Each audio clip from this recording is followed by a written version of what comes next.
Hi, I'm Christa with the Big Family Homestead, and today I'm going to show you how to make sofrito.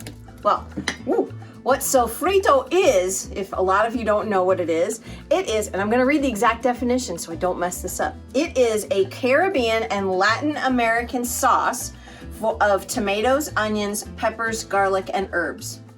That's it. We use it for our rice and beans, but you can use it for whatever you like. You can marinate any kind of meat, fish, anything you like. Anytime you need a bold Latin flavor, this is what you need right here. This stuff is amazing.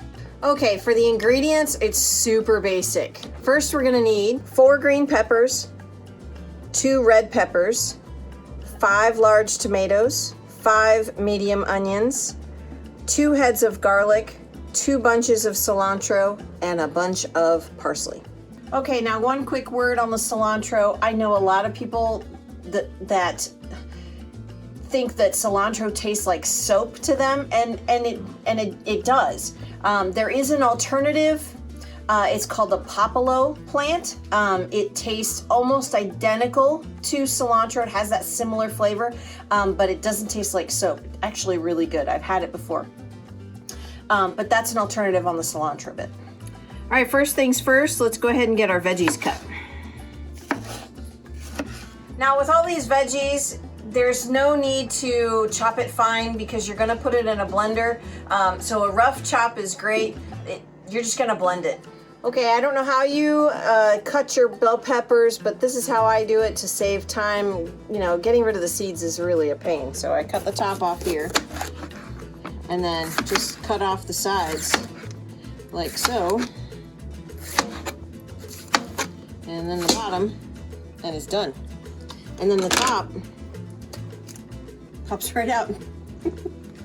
Now look at that. Doesn't that look delicious already? Look at all those colors.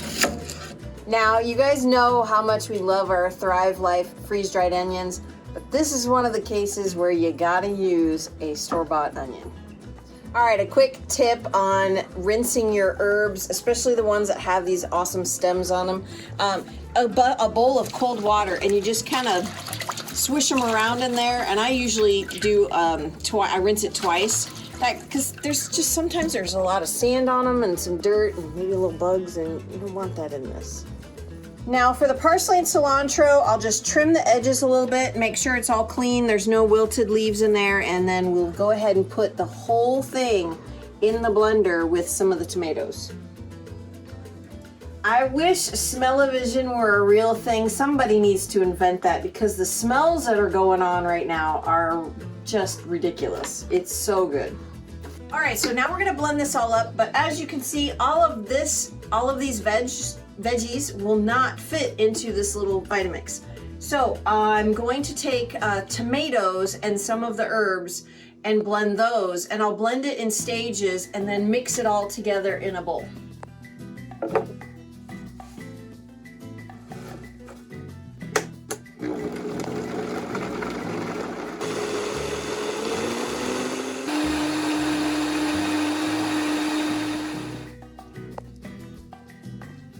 I think that might be enough. Maybe some more? Yeah, more garlic. Now when it comes to the actual blend, you want it to be a liquid. Chunks are fine, but you want it to be a liquid so that it'll incorporate into whatever it is you're making. All right, now we're just gonna give this a really good stir to incorporate all of those flavors and veggies. All right, now we're done. We have made sofrito, but I gotta tell you, there's a whole lot of onion going on right here, and it is making me wanna cry. So now all we have to do is store it. There are so many different ways that you could store this. The one way that I have found that works the best, you guys are gonna laugh at me, breast milk bags. I've used these for obvious purposes, but then I realized, these are sterile, and I can put my sofrito in there in measured amounts and freeze it super easy, and then when I want to thaw it out, I can just lay it in a bowl of warm water and I'm good to go. So we're going to use breast milk bags. All right, so I use a canning funnel to be able to fill up these bags. Now, I don't fill them all the way to the very top because as stuff freezes, it tends to expand. So I fill it about halfway. There are measurements on here if you want to do a little bit less in each bag, but also they're the same size bags, so they store and stack really easily in the freezer. It's about, well, that's a little high, but about 2 ladlefuls, you know. And you're done. This is so easy to do. It takes only a few minutes, and you can use your fresh ingredients from your garden, or you can get store-bought stuff.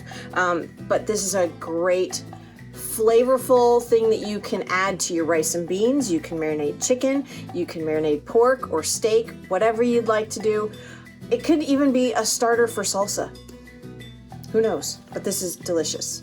I'm Christa with the Big Family Homestead, and you have an amazing day. Oh, and I nearly forgot, if you're looking for a very good rice and beans recipe, it just happens to be in our cookbook, our family favorites. Okay, there you go, commercial over. Bye.